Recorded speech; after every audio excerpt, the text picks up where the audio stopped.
Bismillahirrahmanirrahim. Assalamualaikum warahmatullahi wabarakatuh.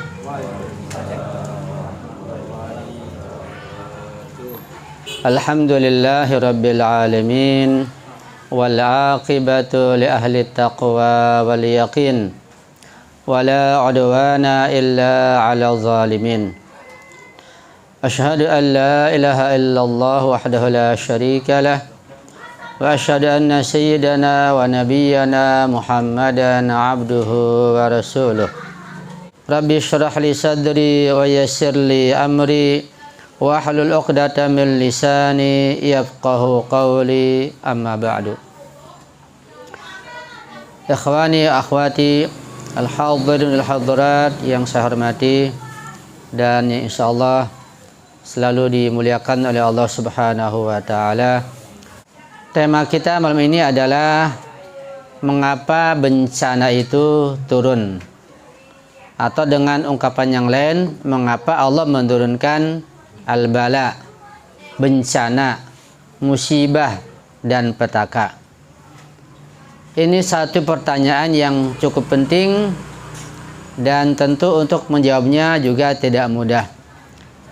Kita berusaha mencari jawabannya dari Al-Quran Al-Karim itu sendiri, dengan penafsiran dari para ulama, dan juga dengan dibantu oleh akal kita yang sehat insyaallah, yang diisi dengan ilmu pengetahuan yang kita miliki.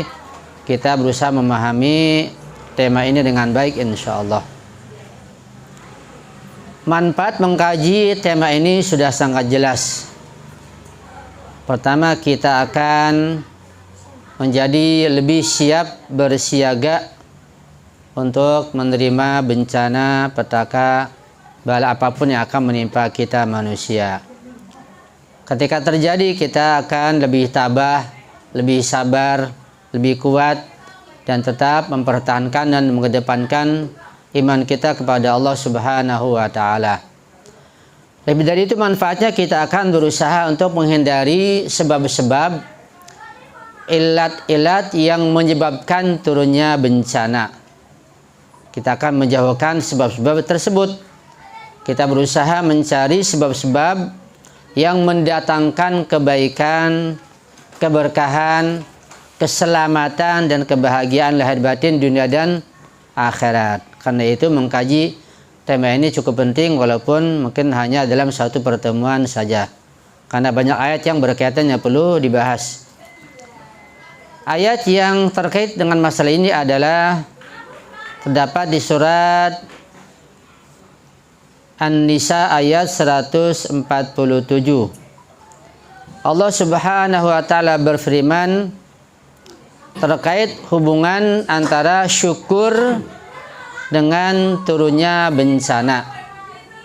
Tentu ada ayat yang lain yang menjelaskan masalah ini yang sudah sering dibahas, seperti ungkapan dan firman Allah, la in syakartum la azidannakum wa la in kafartum inna adzabi lasyadid. Itu pun ada hubungan antara syukur dan kufur dengan azab yang Allah turunkan. Hubungan syukur dengan nikmat Allah, hubungan kufur dengan azab Allah Subhanahu wa ta'ala. Di dalam tafsir Al-Amsal jilid 3 halaman 350 bisa kita temukan penjelasan masalah ini. Juga di tafsir Al-Mizan jilid 5 halaman 121. Ayat ini secara letterlek dapat kita terjemahkan, ma yaf'alullahu bi'adzabikum. Arti singkatnya, arti mudahnya, tidak perlu bagi Allah untuk menurunkan azab buat kalian. Jadi Allah nggak perlu menurunkan azab. Allah tidak perlu, tidak butuh, tidak ada keperluan bagi Allah menurunkan azab buat kalian. Begitu. Ma yaf'alullahu bi'adzabikum. Allah tidak menurunkan azab buat kalian. Allah tidak ada perlu yang menurunkan azab, nggak ada kepentingan. Jadi nggak ada dendam bagi Allah, begitu. Kalau manusia barangkali ada sifat dendam, ada dendam kusumat, ya, sehingga mendatangkan bahaya, petaka, perkelahian, keributan, sampai pada peperangan. Ya, adanya bencana, adanya petaka, adanya bala, adanya musibah dari sesama manusia itu karena intiqam, karena adanya dendam, adanya balas dendam. Tapi dari Allah, Allah menurunkan bencana dengan hukum kausalitasnya, hukum ilat ma'lul, bukan karena intiqam, bukan karena dendam dari Allah Subhanahu wa taala. Allah nyatakan, "Ma yaf'alullahu bi'adzabikum." Allah tidak perlu, tidak butuh dengan kalian dengan menurunkan azab kepada kalian. Tapi ada syaratnya, in syakartum, jika kalian bersyukur. Apalagi wa amantum, dan kalian beriman. Di sini ada dua hal yang jika kita lakukan dan umat manusia lakukan, bersyukur dan beriman, Allah tidak perlu menurunkan azab buat manusia. Wa kana Allahu syakiran alima, dan Allah Maha memberikan balasan pada orang-orang yang bersyukur kepadanya, dan juga Maha mengetahui. Itu arti terlek dari ayat tersebut. Di tafsir Al-Mizan dikatakan di sini, wa huwa kinayatun an adami hajatihi ta'ala ila adabihim. Ayat ini, firman Allah ini sebagai kinayah, sebagai kata kiasan, bahwa Allah tidak ada hajat, tidak ada keperluan, tidak ada kepentingan bagi Allah menurunkan azab kepada umat manusia, kepada kalian, kepada mereka. Wa annahum law lam yastajibul azaba bitarkihim asyukra wal imana lam yakun min qibalihi ta'ala ma yujibu azabahum. Dengan kata lain, sekiranya manusia itu tidak bersyukur, tidak beriman, ya kemudian datanglah azab, itu bukan karena dari sisi Allah azabnya. Nah, nanti azab itu ada istilahnya, ada azab ibtidai, ada azab jazai. Ya, kita akan bahas insyaallah. Li'annahu la yantafi'u bi'adzabihim hatta yu'assiru, karena tidak ada manfaatnya bagi Allah dengan memberikan azab kepada manusia sehingga Allah terkena pengaruhnya. Buat Allah nggak ada pengaruh apa-apa, mau turunkan azab mau tidak ada pengaruhnya, bukan seperti manusia. Wala yastadurru biwujudihim hatta yadfa'ahu an nafsihi bi'adzabihim, dan tidak membahayakan dengan keberadaan umat manusia yang durhaka itu sehingga Allah perlu menolak, ya, menolak azab dari dirinya dengan memberikan azab kepada mereka. Fal makna singkatnya, ini penting ini. Makna ayat ini menurut Alamah Tabatabai. Makna ayat, ma yaf'alullahu bi'adzabikum in syakartum wa amantum. Maknanya, la mujiba li'adzabikum, tidak perlu Allah mengazab mereka, mengazab kalian, in syakartum, jika kalian betul-betul bersyukur ni'matallahi, kepada nikmat Allah. Ini pentingnya bersyukur. Kata Allah, jika kalian betul-betul bersyukur pada Allah, Allah tidak perlu mengazab kalian. Syukur dengan cara apa? Bi'adai wajibi haqqihi, dengan melakukan, dengan menjalankan kewajiban-kewajiban yang menjadi haknya, hak Allah Subhanahu wa taala, yaitu kita beribadah kepada Allah, menyembahnya dengan sholat, dengan sabar, dengan puasa, dengan zakat, dengan perbuatan baik dan macam-macam ibadah yang lain. Itu makna syukur. Jadi syukur maknanya sangat luas. Bahkan pernah saya jelaskan, syukur itu ada syukur lisani, ada syukur qalbi, ada syukur amali. Itu syukur yang sebenarnya. Syukur lisani, kita mengucapkan lisan kita alhamdulillahirabbil alamin, kepada Allah alhamdulillah. Jadi syukur kita kepada Allah dengan memuji Allah. Alhamdulillah, maha puji, segala puji bagi Allah Rabbil alamin, yang mengatur seluruh alam. Ya, pujian kita kepada Allah dengan jalan memujinya dengan ucapan alhamdulillahirabbil alamin. Kalau syukur pada manusia paling ucapan terima kasih, begitu. Ya, pada manusia, pada Allah dengan ucapan alhamdulillahirabbil alamin. Itu syukur lisani. Nah, syukur qalbi yaitu dengan mengenal Allah, dengan ma'rifatullah, syukur qalbi. Kemudian dengan beriman kepada Allah dan meyakini balasannya di akhirat, itu syukur qalbi. Di hati kita ada keyakinan, ada ma'rifah kepada Allah, ada ilmu pengetahuan. Ya, ada ma'rifah, ada keilmuan, ada keimanan, pada Allah dan pada hari akhirat dan ganjarannya di akhirat nanti. Itu syukur qalbi. Lisan berucap, kalbu meyakini dengan pengetahuan. Kemudian yang ketiga syukur amali, amal perbuatan. Nah, di sini Alamah menjelaskan syukur dari dimensi amal perbuatan, yaitu syukur amali. Nikmat yang Allah berikan kepada kita, kita jalankan, kita gunakan dalam hal-hal kebaikan, bukan dalam hal-hal yang bermaksiat dan menentang Allah Subhanahu wa taala. Jadi nikmat yang Allah berikan kepada kita berupa apapun, berupa usia misalnya, berupa umur, berupa kesempatan, nikmat anggota badan, nikmat uang, nikmat rezeki, nikmat makan, nikmat kendaraan, nikmat apa saja, itu harus kita gunakan dalam jalan menuju ridha Allah Subhanahu wa taala. Itu namanya syukur amali. Ketika tiga syukur ini, syukur lisani, qalbi, amali dijalankan, kita termasuk orang yang bersyukur dan Allah tidak akan mengazab kita. Wa amantum, dan beriman bihi kepada Allah Subhanahu wa taala, wa kana Allah syakiran liman syakarahu.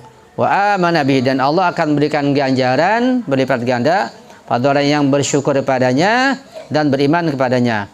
Aliman la yajhalu mawridahu, Allah tidak jahil, tidak bodoh atas apa-apa yang ada pada makhluknya. Al-Alam mengatakan, wa fil ayati dilalatun ala anna al-'adzaba syamila li alihi inma huwa min qibalihim la min qibalihi. Ini penting ini sebagai ilmu dan keyakinan kita. Ucapan Alamah, kata beliau, dari ayat ini dapat kita pahami bahwa ayat ini menunjukkan sesungguhnya azab yang menimpa itu kepada ahli maksiat, pada ahli durhaka, ahli kemunkaran, itu azab datangnya dari arah mereka, dari arah orang yang bermaksiat sendiri. La min qibalihi, sebenarnya bukan azab dari Allah Subhanahu wa taala. Ya. In ahsantum ahsantum li anfusikum wa in asatum falaha. Jika kalian berbuat baik, itu untuk kalian kembalinya. Jika kalian berbuat jahat, maka kembali kepada kalian juga. Wa kadza kullu ma yastawjibul 'adzaba min dhalalin aw syirikin aw ma'siyatin. Begitu pula segala perbuatan yang dapat menyebabkan turunnya azab berupa kesesatan, kemusyrikan, maksiat dan sebagainya. Itu ketika ada musibah yang menimpa karena itu, maka itu disebabkan karena pelaku maksiat itu sendiri, bukan karena azab dari Allah Subhanahu wa taala. Walau kana syai'un min dzalika min qibalihi ta'ala lakana al-'adzab alladhi yastatbi'uhu aydan min qibalihi li'anna al-musabbaba yastanidu ila man istanada ilaihi as-sabab. Ya, kalau sekiranya segala sesuatu itu, ya, dari hal itu azab dari Allah Subhanahu wa taala, maka azab yang mengikutinya juga berarti dari Allah Subhanahu wa taala. Ya, karena akibat itu bersandar kepada sebab, ya. Nanti kita akan jelaskan betapa mengetahui hukum kausalitas sebab akibat begitu pentingnya. Sehingga pada hakikatnya bencana azab yang menimpa manusia sebabnya adalah ulah manusia itu sendiri, bukan datang dari Allah Subhanahu wa taala secara hakiki, ya. Ini kalau dikaitkan dengan masalah qada qadar sangat dalam tentunya dan perlu pembahasan yang lebih dalam. Antum tinggal mengkaitkan saja, antum merenungkan, antum hubungkan dengan masalah qada qadar dan masalah al-bada, ya. Nah, jadi singkatnya bahwa syukur begitu penting, memiliki peranan untuk menolak azab atau untuk Allah tidak menurunkan azab dan bencana. Nah, sekarang kita menyaksikan berbagai bentuk malapetaka, bencana, ya, ada longsor, ada gempa, ada banjir, macam-macam. Itu sebagian daripada bencana. Tetapi bencana itu kalau sudah menimpa, maka tanpa kecuali menimpa juga orang yang beriman, orang yang baik, ya, orang-orang yang soleh tertimpa juga. Ini bagian daripada undang-undang dunia. Jadi salah satu perbedaan antara undang-undang duniawi dan undang-undang ukhrawi adalah bahwa undang-undang duniawi, tatanan duniawi itu ketika azab turun menimpa seseorang atau sebagian yang bermaksiat, maka orang yang baik yang ada di lingkungan itu pun akan terkena juga.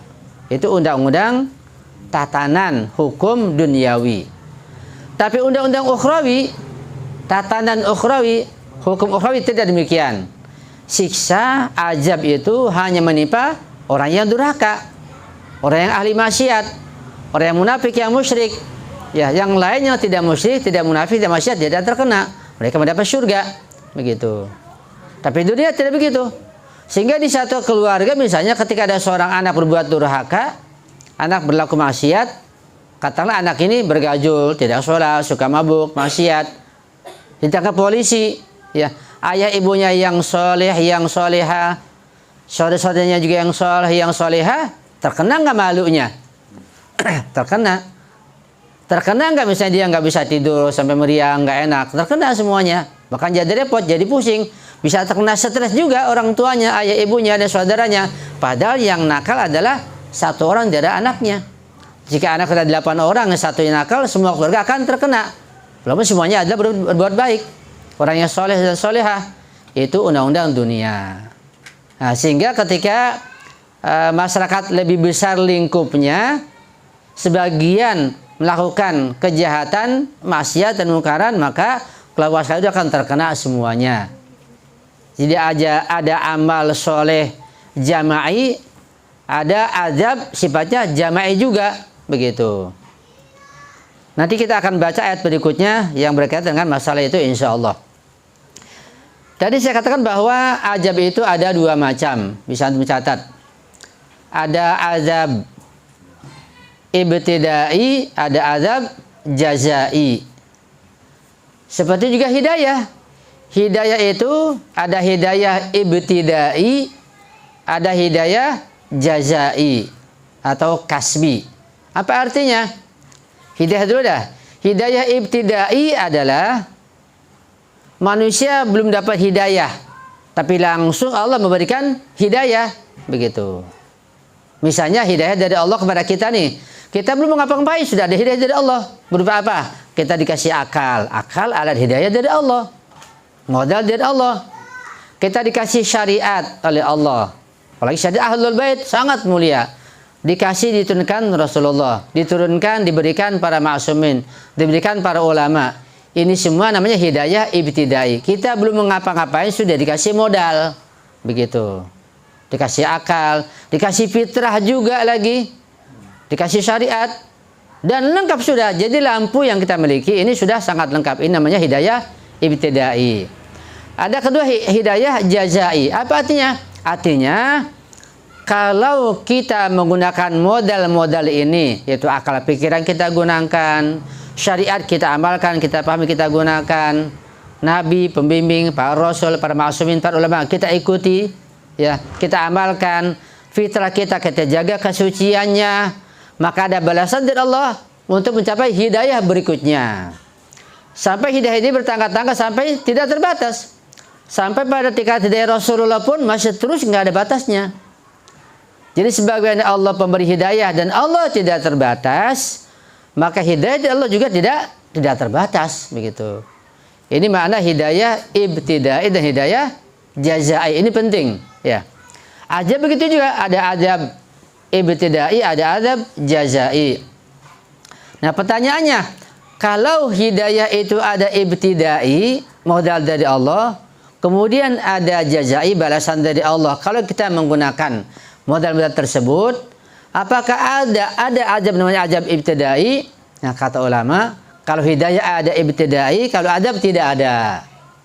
Itulah rahmat dari Allah. Artinya Allah tidak akan menurunkan azab kalau nggak ada apa-apa.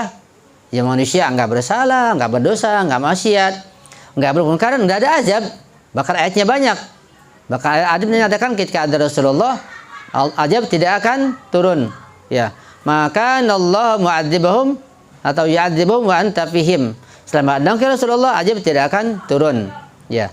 Bahkan ada ayat tidak akan turun azab sementara mereka senantiasa beristighfar.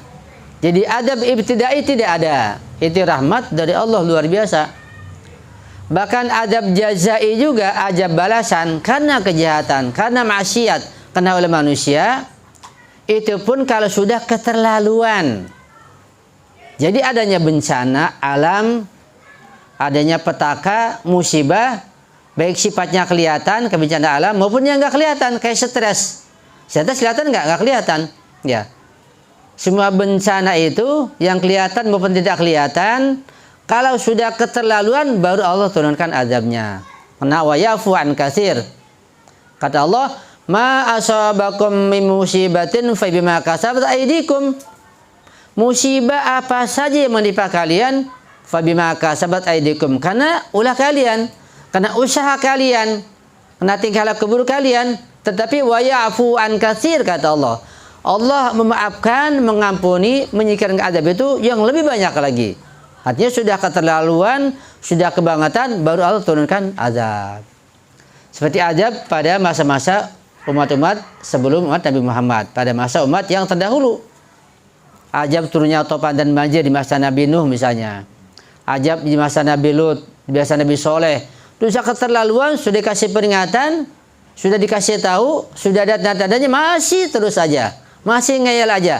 Allah turunkan azab. Jadi azab ibtidai dari Allah tidak ada. Adanya azab jazai itu pun kalau sudah keterlaluan. Ini pun pelajaran buat kita. Kalau kita sebagai penguasa, kita yang punya wewenang, kita orang tua punya hak mendidik anak kita, bahkan bisa punya hak untuk memberikan peringatan, memberikan teguran, memberikan tanbih, memberikan apa saja pada kita. Itu dilihat kondisi dan situasinya. Lihat kondisi anak, ya, lihat kondisi mentalnya, lihat kondisi juga fisiknya, dan macam-macam. Kalau sudah keterlaluan sekali, baru ya, kita ambil tindakan semampu kita, sebisa mungkin. Nah, itu tindakan itu ada aturannya, tidak sembarangan. Yang penting tidak sampai merusak keimanan kita. Ya. Ala kulli hal, azab dari Allah ibtidai tidak ada. Ada azab jazai. Itu yang kita pahami dari ayat yang barusan kita baca. Di surat Al-Alaq ini ayatnya berbunyi a'udzubillahi minasyaitonirrajim. Walau anna ahlal qura amanu wattaqau la fatahna 'alaihim barakatim minas sama'i wal ardh walakin kadzdzabu fa akhadnahum bima kanu yaksibun. Artinya, walau anna ahlal qura, sekiranya penduduk satu negeri atau satu kota atau satu kampung begitu. Ungkapan adanya ahlal qura ini menunjukkan adanya kelompok, bukan individu. Ini ayat terkait masalah kelompok, masalah jamaah, ya, sekampung atau sekota atau senegara, bukan individu. Sekiranya sekelompok manusia dalam suatu kampung, suatu kota, suatu negeri, amanu, semua beriman. Tidak ada yang kufur, semua beriman. Ini kata Allah. Apalagi wattaqu, dan bertakwa. Itu mengamalkan konsekuensi keimanan mereka. Karena iman di hati, keyakinan, ada konsekuensinya, yaitu amal perbuatan. Dan amal perbuatan harus sesuai dengan keimanan. Kalau nggak sesuai, tidak akan terima. Jadi kalau suatu penduduk negeri itu beriman dan bertakwa seluruhnya tanpa kecuali, ya semuanya. Apa kata Allah? La fatahna, pasti kami akan bukakan, pasti kami akan turunkan barokatin, bukan barokatan, isim mufrad tunggal keberkahan, tapi barokatin, keberkahan yang sangat banyak, yang nggak bisa dihitung. Dari mana? Minas sama, dari langit, ya, hujan menurunkan keberkahan. Wal ar, juga keberkahan dari bumi, ya. Ini ayat semacam janji dari Allah Subhanahu wa Ta'ala. Karena salah satu nikmat besar dari Allah adalah janji Allah kepada kita. Janji itu sudah kenikmatan yang besar. Kalau kita memahami tentang janji dari Allah, janji itu nikmat yang besar. Dan janji akan mendatangkan ketenangan. Janji itu kalau meyakinkan akan mendatangkan ketenangan, hilang stres, pastilah itu. Tapi kenapa janji dari Allah kepada kita tidak membuat kita tenang? Ini masalahnya. Di mana yang salah? Apakah janji Allah yang salah, yang bisa ingkar janji Allah itu? Ataukah di hati kita yang belum ada keyakinan? Di hati kita yang belum ada keyakinan. Padahal janji Allah, kalau antum buka ayat tentang janji Allah kepada orang beriman, banyak sekali. Janji pada surga, janji ketenangan, janji kemenangan, janji makmurnya di dunia, janji macam-macam janji. Singkatnya, kebahagiaan dunia akhirat itu akan diberikan oleh Allah. Allah akan berjanji. Ya, itu janji Allah. Karena kita ini gimana, kita lemah, kita nggak ada keyakinan, ada janji dari Allah di Al-Quran dibacakan, kita biasa aja. Karena iman kita yang lemah. Orang yang beriman ketika ada janji dari Allah akan tenang, dipegang terus, semangat terus sampai menuju pada surga. Di sana akan didapati janjinya. Ya, itu pentingnya memahami janji dari Allah Subhanahu wa taala. Ini bagian dari janji dari Allah Subhanahu wa taala. Kalau penduduk negeri itu, kampung itu, kota itu beriman seluruhnya, beramal soleh seluruhnya tanpa kecuali, Allah berikan keberkahan dari langit dan dari bumi. Keberkahan yang sangat banyak sekali. Ya. Itu ayatnya begitu. Kita baca tafsirnya. Tafsir Al-Amsal. Ini jilid keempat pada halaman 436 dan seterusnya. Ya. Saya singkat aja lah karena banyak sih tafsirnya. Kata beliau di sini, "Law annahum salaku sabilal iman wa taqwa badal tughyan wa tamarrud wa takdzib ayatillah wa dzulm wal fasad lam yatakhallasu min ghadabillahi wa uqubati fahas bal la futihat alaihim abwabus sama wal ar." Kata mu'allif mufassir, sekiranya penduduk kampung itu, kota itu, negeri itu semuanya beriman tanpa kecuali, semuanya bertakwa, sebagai ganti pada mereka melakukan kejahatan, melakukan pengingkaran, melakukan maksiat, mendustakan ayat Allah, membuat kerusakan, maka mereka bukan saja selamat dari azab Allah, bahkan Allah ganti dengan diturunkan berbagai keberkahan. Tapi ayatnya mengatakan berikutnya ya, walakin kadzabu. Ayat berikutnya, akan tapi mereka itu mendustakan ayat-ayat Allah, tidak beriman, tidak bertakwa, tidak mengikuti hidayah dari Allah Subhanahu wa taala. Maka akibatnya fa akhadnahum bima kanu yaksibun. Kami turunkan aja pada mereka akibat ulah mereka. Di sini adab jazai namanya. Turun adab karena mereka berbuat durhaka, tidak membenarkan ayat-ayat Allah Subhanahu wa taala. Kata mu'allif, walakin lil asab, tetapi sangat disayangkan, tarakus siratal mustaqim, mereka meninggalkan jalan yang lurus. Jalan Rasulullah, jalan Ahlul Bait ditinggalkan. Alladhi huwa tariqus sa'adah wal rifah wal am, yang merupakan jalan kebahagiaan, jalan ketenangan dan ketentraman. Itu mereka tinggalkan. Wa kadzdzabul anbiya, dan mereka mendustakan para nabi. Wa tajahalu baramijahum al-islahiyah, mereka meninggalkan program mereka untuk kebaikan. Fa aqabnahum bisababi amali, maka Allah, kami kata Allah menurunkan adab pada mereka bisababi amali, dengan sebab, dengan ilat amal perbuatan mereka. Jadi sebab turunnya adab karena ulah manusia itu sendiri. Ya. Kemudian beliau menyampaikan tentang barakatul arwas sama. Ya. Singkatnya tentang makna berkah itu, kalau di Alamah Tawaitubai, di tafsir Al-Mizan yang saya baca ini pada jilid ke-8 halaman 205, ya. Beliau menjelaskan masalah makna ayat tersebut, juga masalah keberkahan. Kata beliau di sini, ya, ini ayat tentang dibukanya pintu keberkahan dari langit dan bumi ini merupakan isti'arah, ya, kinayah begitu. Artinya di sini beliau mengatakan sekiranya mereka itu beriman, beramal soleh, bertakwa, Allah akan membukakan keberkahan-keberkahan dari langit dan dari bumi, yaitu berupa hujan dari langit, salju dari langit, kemudian angin dari langit, panas juga dari langit.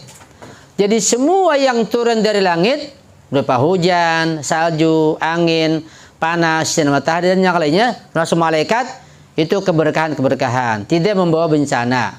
Artinya mereka turun semuanya itu sesuai dengan kenikmatan pada kita, sesuai dengan selera kita. Kalau melebihi panas nikmat, kalau melebihi ya jadi panas sekali, jadi azab. Angin kalau sesuai dengan keadaan kita nikmat, kalau kebanyakan jadi topan. Air hujan kalau sesuai dengan kebutuhan kita buat pertanian subur nikmat, kalau kebanyakan jadi banjir. Kata beliau, nah itu keberkahan dari langit, ya, turun hujan, turun salju, turun panas, turun dingin dan lain sebagainya, itu sesuai dengan kondisi kita semua. dengan kadar yang sesuai dengan kondisi kita. Itu mana keberkahan dari langit. Dan mana keberkahan dari bumi adalah adanya tumbuh-tumbuhan yang subur, menumbuhkan buah-buahan yang menyegarkan, yang berikan kesehatan, keselamatan. Sudah nikmat, berikan keselamatan lagi, kesehatan lagi. Karena yang nikmat belum tentu menyehatkan. Betapa banyak nikmat tapi nggak menyehatkan, berbahaya. Begitu. Dan juga bahkan akan menenangkan, memberikan keamanan. Itu arti keberkahan dari bumi. Jadi airnya, tumbuh-tumbuhannya, rumputannya semua akan mendatangkan kenikmatan. Termasuk air yang dari dalam perut bumi. Itu mana keberkahan dari langit dan dari bumi. Ya. Karena kita mendapat rezeki dari dua jalan, dari langit dan dari bumi. Keberkahan dari langit dan bumi kalau sudah diturunkan oleh Allah, maka itulah surga dunia.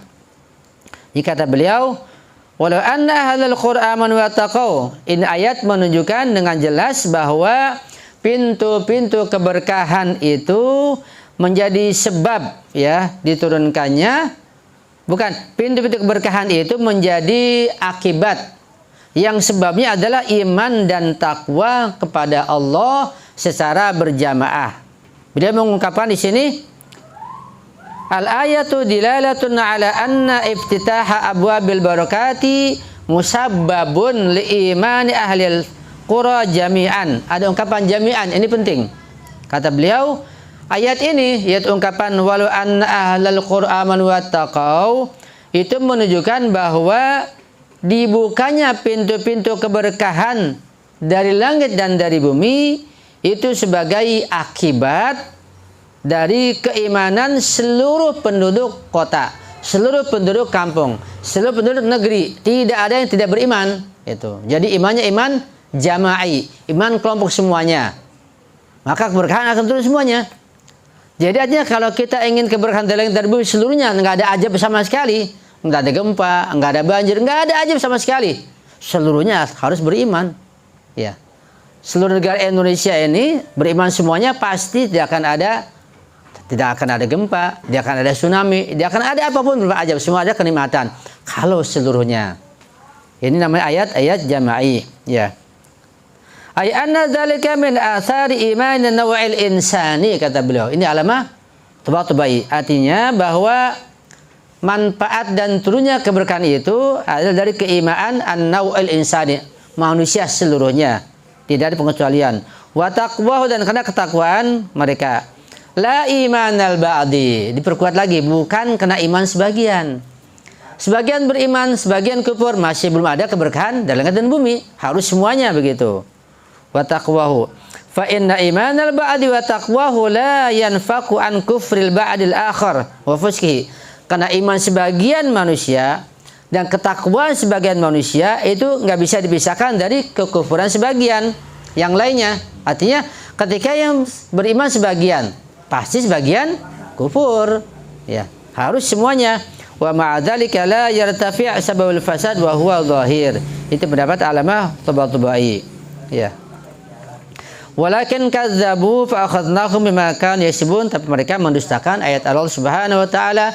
Ini menunjukkan adanya azab dari Allah Subhanahu wa taala karena ulah mereka, karena kejahatan, kemaksiatan, kemunkaran dari mereka itu sendiri. Terus ayat menjelaskan tentang yang ayat berikutnya juga perlu dibaca ini, tapi karena waktu tidak mungkin kita baca. Terkait masalah azab dan bencana yang seringkali datang tiba-tiba. Antum bisa baca ayatnya, bisa terjemahannya. Yang di sini singkatnya bahwa orang yang beriman itu kalau betul imannya tidak pernah aman sama sekali dari azab Allah Subhanahu wa taala. Selalu hati-hati, ya. Nanti ujung-ujungnya di sini ada penjelasan bahwa orang beriman itu ada dua hal dalam dirinya yang tidak pernah lepas. Itu ar-roja wal khauf. Selalu ada antara harapan dengan rasa khawatir. Khawatir dari bencana dari Allah, khawatir azab Allah, khawatir kecelakaan, khawatir macam-macam. Ada khauf, ada ketakutan. Itu ada, karena itu adalah fitrah manusia, selalu ada.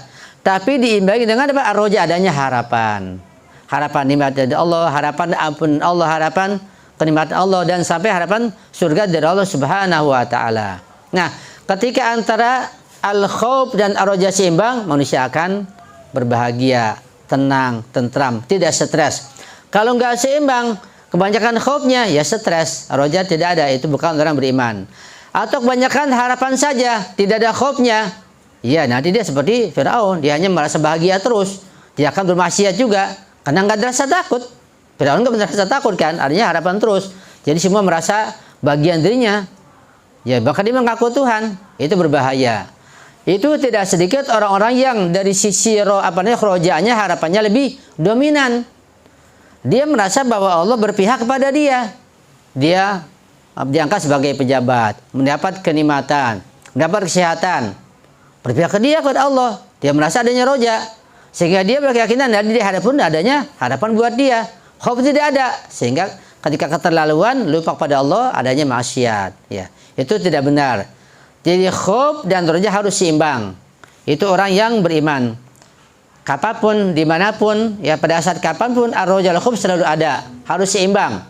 Takut dan adanya harapan. Ya, itu terkait dengan masalah ayat yang setelahnya tentunya. Kesimpulannya dengan meyakinkan, ya, ini kesimpulan yang meyakinkan sebagai iman kita. Dari ayat ini dan ayat yang lain yang masih banyak yang mendukung ayat ini. Ini keimanan. Pertama, bahwa sesungguhnya Allah itu menciptakan kita manusia dan seluruh alam semesta ini untuk diturunkan kebahagiaan, keberkahan dunia dan akhirat. Itu satu. Yang kedua, Allah tidak akan menurunkan azab, bencana, petaka, bisa berupa bencana alam, ya, berupa bencana lahiriah, kayak adanya tsunami, adanya gempa, adanya banjir, adanya topan, adanya kebakaran, macam-macam.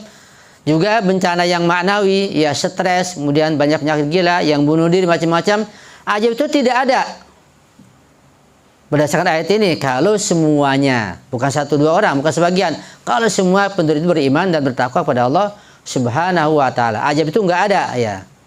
Itu yang kedua. Yang ketiga, ya, bahwa azab di dunia ini atau petaka, ya, adanya petaka, bencana alam di dunia ini ketika datang, ketika turun, ketika menimpa akibat ulah sebagian orang yang durhaka akan mengena semuanya.